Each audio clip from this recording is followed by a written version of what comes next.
Hello everyone, welcome to HFY Beyond Terror. This channel is all about HFY and sci-fi stories, where humanity's underestimated and then proves the one species they misjudged. The station drifted above the planet like a silent blade. Far from the bright lanes of galactic travel, it hovered over a blue world the Council barely acknowledged. From the outside, the facility looked sterile and perfect. An enormous ring of polished alloy catching starlight and reflecting it back in cold waves. No banners. No markings. Just a medical platform built for efficiency and control. Inside, the halls breathed with quiet order. Panels glowed. Softly underfoot, air filtration systems whispered like distant tides. The scent was faint clean metal and antiseptic compounds designed for species that didn't sweat, bleed, or panic the way humans did. Humans weren't supposed to be here. Not because they were enemies, but because the Council considered them delicate. Their species file described them with careful, dismissive language. Emotionally volatile. Physically fragile. Biologically inefficient. Useful only in limited cooperative roles. Kept away from Council technology for their own protection. So when a human injured during a joint patrol operation arrived at a Council station, every protocol tightened. In the center of a sterile medical chamber lay Rylan Voss, a former human combat medic turned civilian contractor. He wasn't here as a soldier. He'd left Earth's military years ago, but old habits stayed in his bones, and when a mission went wrong, he'd stepped in anyway. Now he lay restrained beneath faint energy bands. Not because he was a threat, because his species was considered breakable. Across the room, the station physician prepared his treatment. She was tall, composed, and unnervingly calm, skin pale as moonstone, eyes sharp like cut glass. Her species, the Velari, were known for precision. Their hands rarely trembled, their voices rarely rose. Mistakes were statistical impossibilities until today. She reached for an injection vial from a sealed container. It pulsed faintly deep blue, almost luminous. Her mind was already on the next procedure, the next dosage, the next data sequence. She didn't check the label twice. She didn't need to. Her injector clicked into place. She moved to the bedside, pressed the needle into Rylan's arm, and released the compound into his bloodstream. For a heartbeat, nothing happened. Then, her gaze snapped to the vial again. A single symbol hidden beneath the glow stared back at her like a threat. A classified mark. Military clearance only. Her breath locked. No, her fingers tightened. She flipped the vial, her eyes scanning. The words blurred for a second, because suddenly her own body felt too warm, too alive, too human. This wasn't sedative. This wasn't stabilizer. This was Axiom Serum, a combat enhancement compound designed for species that evolved under crushing gravity and constant war. Even among the Council, it was restricted, used only in emergencies for elite units, and even then, not always safely. It didn't heal. It rewrote survival. Human biology wasn't built to handle it. She leaned close to Rylan's face, voice reduced to a terrified whisper. This wasn't for you. His eyes were still closed. His breathing remained slow, almost peaceful.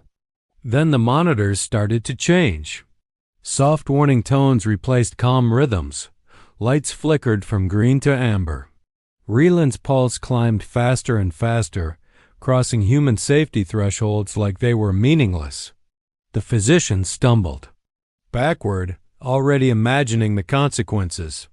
Council law was merciless about breaches. But worse than punishment was what would happen if they realized the serum had taken. Because if a human survived Axiom Serum, he wouldn't be treated as a patient. He'd be treated as a discovery. Rylan's fingers twitched. Heat surged beneath his skin, not painful, but intense, like something being forged inside him. His Chest rose sharply as if he'd surfaced from deep water. Then his eyes opened, wide, clear, focused, not confused, not panicked, not dying. He stared upward, taking in the chamber as if he could see through it. His pupils narrowed as his gaze moved, tracking details in the dim light that should have been invisible. The physician froze. Humans weren't supposed to do that. The scanners began to choke. Data flooded the screens in unstable waves. The system tried to read his body and failed because his body didn't match the rules anymore.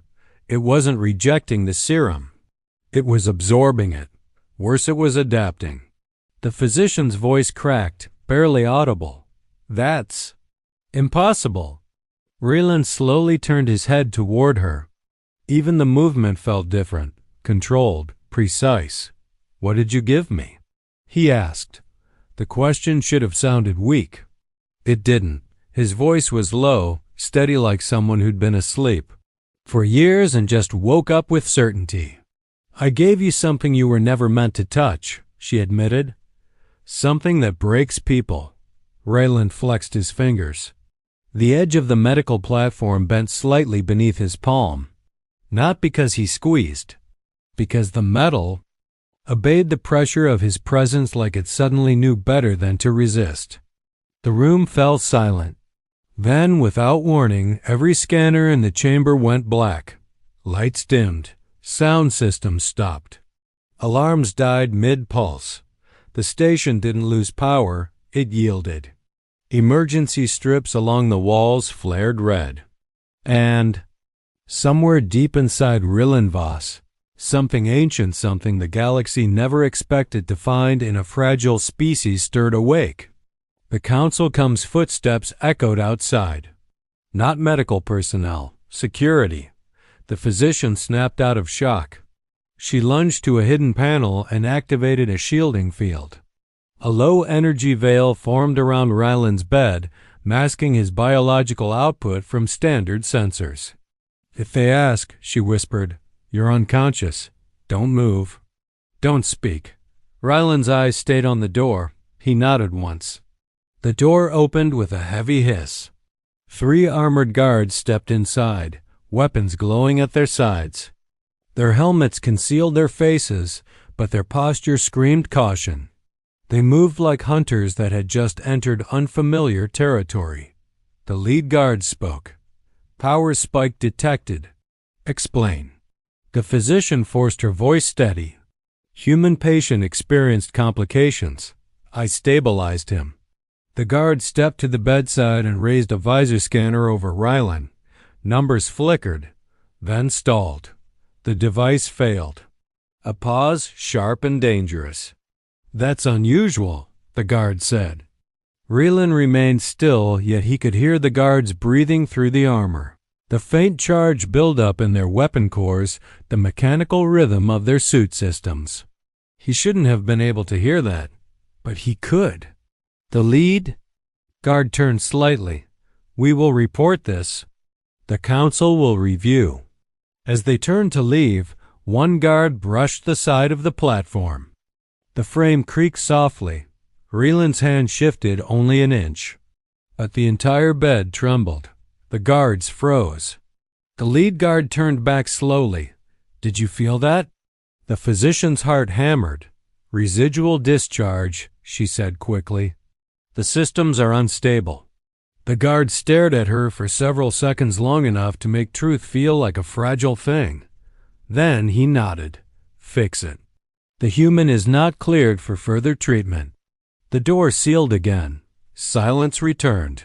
The physician exhaled sharply. Leaning against the wall as if her bones had forgotten how to hold her upright. That was too close, she murmured. Ryland sat up.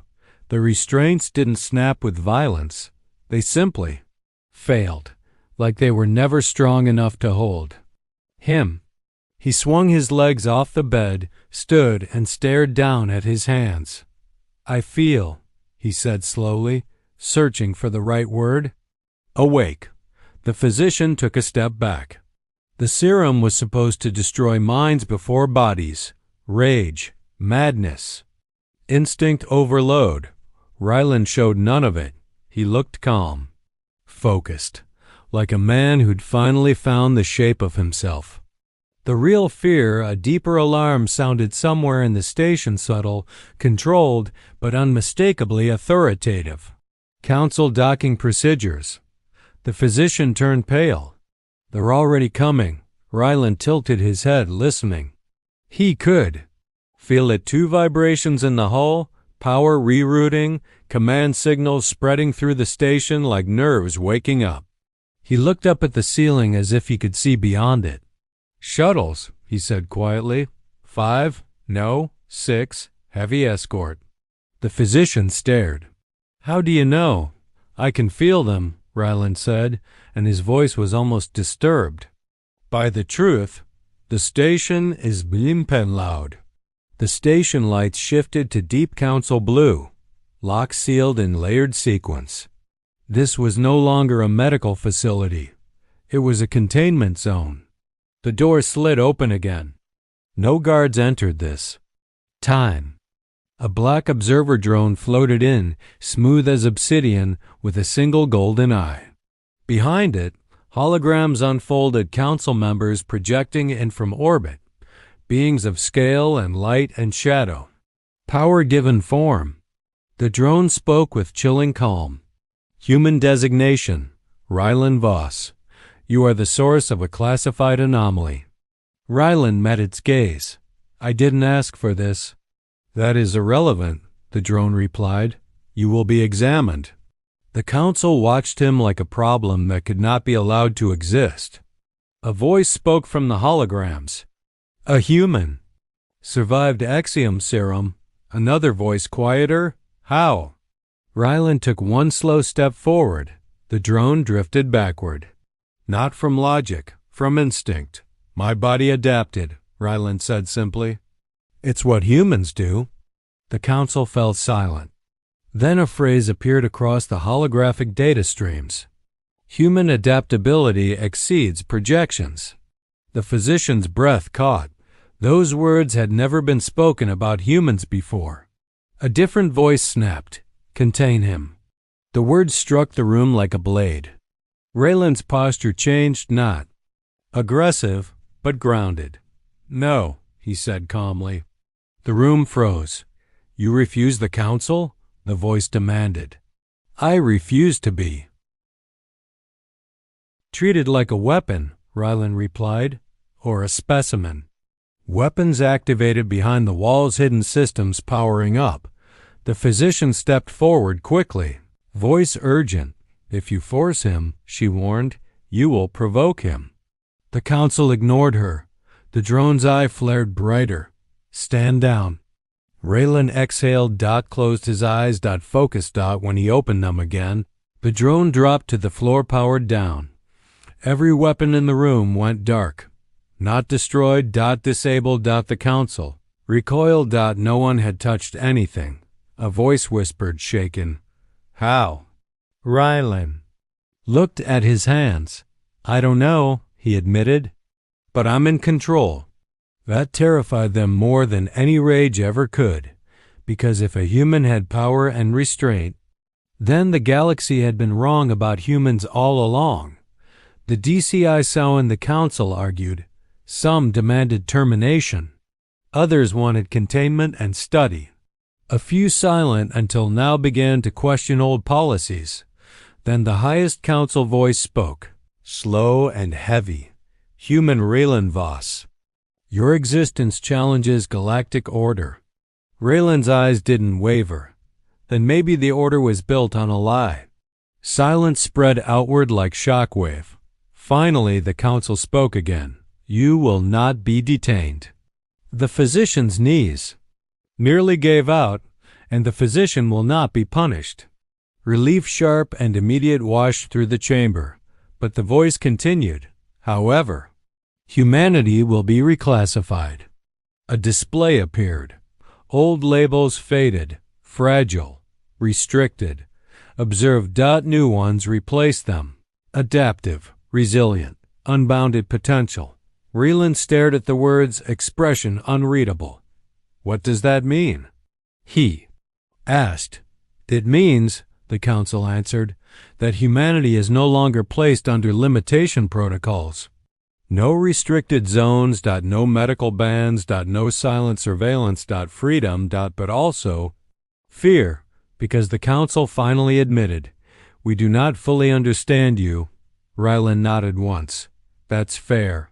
The council offered him rank, authority, a seat at their table. He refused. I won't speak for all humans, he said. But I will warn you. The room quieted.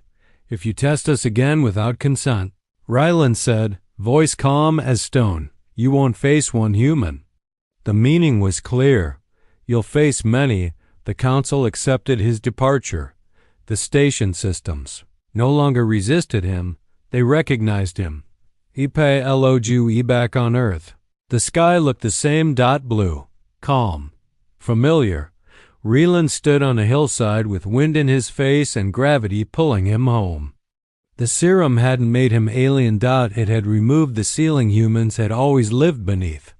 Across the galaxy, council updates spread like wildfire. Human embassies reopened. Restrictions were lifted. Old assumptions collapsed. And in distant laboratories, alien scientists began to ask the question that could change everything. What if Raylan wasn't unique? What if humans had never been weak? What if they were simply waiting?